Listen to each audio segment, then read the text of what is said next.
ผากคำหน่อยผากผากวิดีโอห้อยนะถ่ายวัน2 หาเด็กก่อน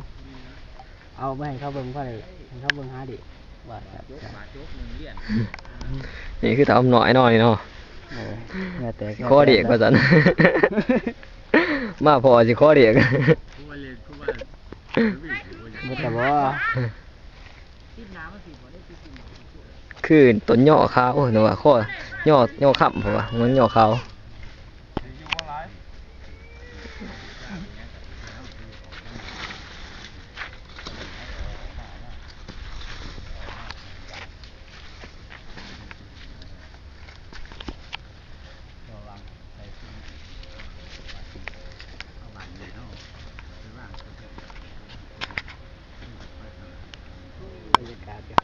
ไกลเนาะมีกวนเอฟเฟกต์กับมืออึดว่าสันว่าจะใส่เอฟเฟกต์ใหญ่